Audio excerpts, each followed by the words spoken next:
नमस्कार दोस्तों, मैं अर्जुन आपका स्वागत करता हूँ हिस्ट्री बाय अर्जुन के यूट्यूब चैनल में। तो दोस्तों आज की हमारी क्लास है महाजनपद काल की।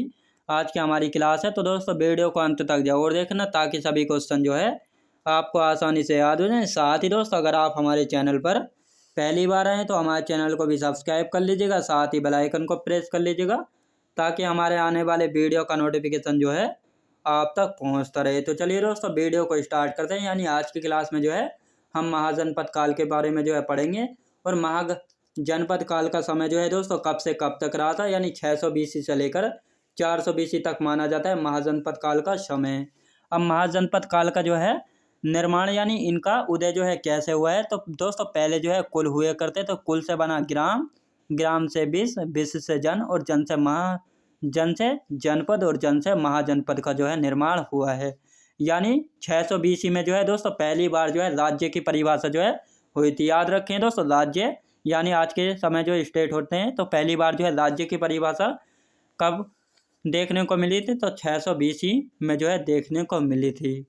अब महाजनपद कालों की संख्या कितनी है, तो 16 महाजनपद काल हैं। याद रखें दोस्तों कितने महाजनपद काल थे, तो 16 महाजनपद काल थे।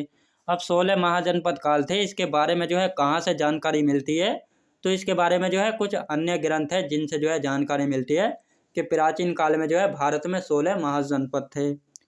महाजनपद काल का जो है महाजनपद काल 600 BC में जो है राज्य की परिभाषा की जो है शुरुआत हुई थी। अब महाजनपद कालों के बारे में जो है कुछ ग्रंथों से जानकारी मिलती है जिसमें कहा गया है कि भारत में जो है 16 महाजनपद थे।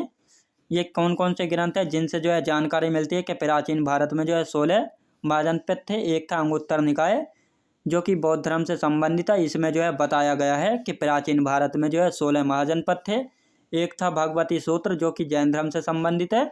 इसमें भी बताया गया था कि 16 महाजनपद थे प्राचीन काल में। लेकिन ये तीसरा ग्रंथ था, तीसरी पुस्तक थी दोस्तों अष्टाध्यायी, जिसके लेखक कौन थे, जिसके लेखक थे पाणिनि। याद रखेंगे।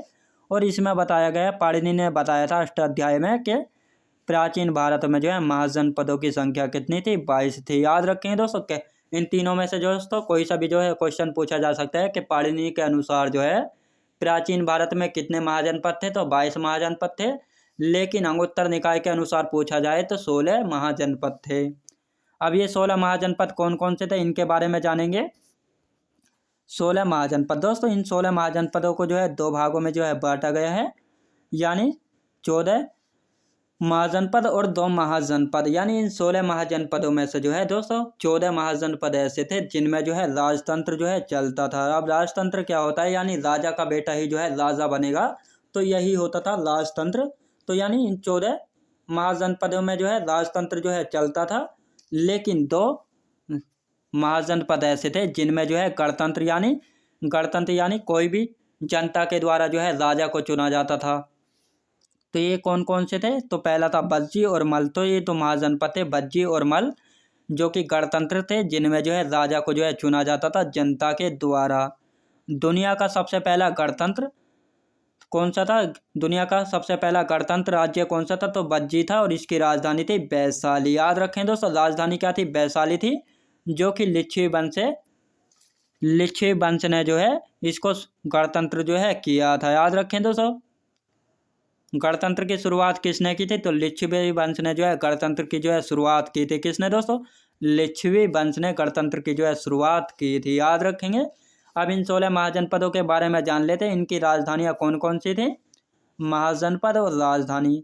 मगध दोस्तों, मगध जो है इन 16 महाजनपदों में से जो है सबसे शक्तिशाली जो है महाजनपद जो है माना गया है। अब इसकी जो है 3 राजधानियाँ थी, राजगृह, फिर गिरिब्रज और पाटलिपुत्र। तो ये 3 राजधानियाँ थी जिसमें से जो है पाटलिपुत्र को जो है कौन बसाएगा, तो अजातशत्रु का पुत्र उदयन जो है पाटलिपुत्र शहर को जो है बसाएगा। अंग महाजनपद की राजधानी कौन थी, चंपा थी, जिसको मालिनी नदी के नाम से भी जाना जाता है क्योंकि यह मालिनी नदी के किनारे पर थी चंपा। याद रखेंगे। यानी चंपा जो है एक शहर था। और इसी अंग महाजनपद को जो है बिंबिसार ने जो है जीत कर जो है यहाँ का शासक अजातशत्रु को जो है सौंप दिया था और कहा था यहाँ का राजा जो है तुम हो, अब तुम यहाँ का जो है शासन करो। तीसरा था दोस्तों कौशल, जो कि सरयू नदी जो है कौशल महाजनपद को जो है 2 भागों में जो है बांटने का काम करती है और इसकी 2 राजधानियाँ थी, साकेत यानी उत्तरी, कौशल की जो है साकेत, और श्रावस्ती जो है दक्षिणी राजधानी थी। अवंती, अवंती की राजधानियाँ दो थी अवंती की भी, उज्जैन और महिष्मति, याद रखेंगे। गांधार, गांधार की राजधानी क्या थी? तक्षशिला, याद रखें दोस्तों, तक्षशिला जो है गांधार की राजधानी थी।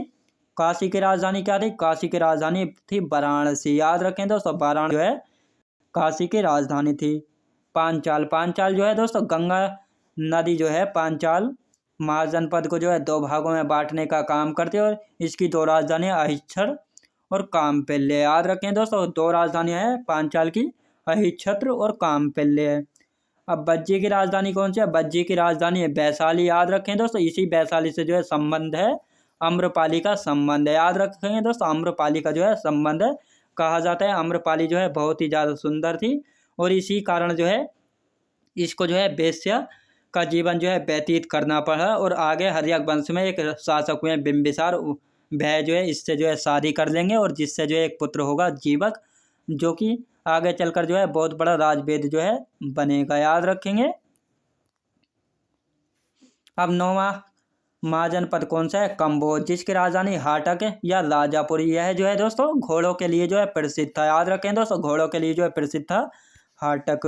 असमक, असमक की राजधानी थी प्रतिष्ठान या पैठन या पोटली, याद रखें दोस्तों, ये सभी जो हैं इसकी राजधानियाँ थी। और मल्ल, मल्ल की राजधानी क्या है? कुशीनगर दोस्तों, कुशीनगर, यही कुशीनगर है जहाँ पर जो है महात्मा बुद्ध व महावीर स्वामी को जो है महापरिनिर्वाण जो है प्राप्त हुआ था, यानी महात्मा बुद्ध और गौतम बुद्ध की मृत्यु जो है कहाँ पर हुई थी? इसी कुशीनगर में जो है हुई थी, याद रखेंगे। सूरसेन महाजनपद की राजधानी है मथुरा। मत्स्य की राजधानी क्या है? तो विराटनगर जो है मत्स्य की राजधानी है। कुरु की राजधानी क्या है? इंद्रप्रस्थ, इंद्रप्रस्थ यानी दिल्ली का प्राचीन नाम था इंद्रप्रस्थ। वत्स की राजधानी क्या है? कौशाम्बी जो है वत्स की राजधानी है। और चेदी किसकी राजधानी है? चेदी, चेदी की जो है राजधानी क्या है? शक्तिमती जो है चेदी की राजधानी है। चेदी दोस्तों, चेदी महाजनपद जो है इसकी राजधानी क्या थी? शक्तिमती जो है इसकी राजधानी थी। और यहाँ पर जो है शक्तिमती में कलिंग के शासक खारवेल का संबंध चेदी वंश से, याद रखें दोस्तों, कलिंग के शासक खारवेल का संबंध जो है चेदी वंश से। अब ये खारवेल क्यों संबंधित है? क्योंकि जैन धर्म के 23वें तीर्थंकर जो है पार्श्वनाथ पे इन्हीं खारवेल के पुत्र थे, याद रखें दोस्तों, इन्हीं खारवेल के पुत्र थे पार्श्वनाथ, जो कि जैन धर्म के जो है 23वें तीर्थंकर जो है हुए हैं। अंगराज्य को जो है बिंबिसार ने मगध में मिलाया, और पुत्र अजातशत्रु को जो है सौंप दिया, और वहाँ का जो है उपराजा बनाया, और कहा तुम यहाँ का शासन देखो। और काशी के राजा अश्वसेन के पुत्र 23वें तीर्थंकर हुए, जिनका नाम था पार्श्वनाथ, याद रखें दोस्तों, पार्श्वनाथ, याद रखेंगे। यानी दोस्तों यहाँ खारवेल के राजा नहीं है, बल्कि काशी के राजा थे अश्वसेन, और उनके पुत्र थे 23वें तीर्थंकर, याद रखेंगे। दो महाजनपद ऐसे थे जो कि वर्तमान भारत की जो है सीमा से बाहर हैं, याद रखें दोस्तों, यानी जो वर्तमान भारत है इसकी सीमा से बाहर हैं दो महाजनपद ऐसे कौन कौन से थे? तो एक था कंबोज, एक था गांधार, याद रखेंगे। ये वर्तमान पाकिस्तान में है, याद रखेंगे। अब देखते हैं दोस्तों 16 महाजनपदों में से जो है, यानी ये जो 16 महाजनपद थे इनमें से 8 महाजनपद जो है उत्तर प्रदेश राज्य में पड़ते थे। 16 महाजनपदों में जो है सर्वाधिक शक्तिशाली महाजनपद कौन था? तो मगध महाजनपद जो था इन 16 महाजनपदों में से जो है सबसे शक्तिशाली महाजनपद था। सबसे पूर्वी महाजनपद कौन सा? तो अंग महाजनपद जो है सबसे पूर्वी महाजनपद था। एक बार इसको देख लेते हैं, यानी ये हो गया नॉर्थ, साउथ, ईस्ट यानी पूर्व, और पश्चिम यानी सबसे उत्तर का महाजनपद कौन था? कंबोज था। सबसे पश्चिमी महाजनपद अवंती, सबसे पूर्वी अंग, और सबसे दक्षिणी असमक।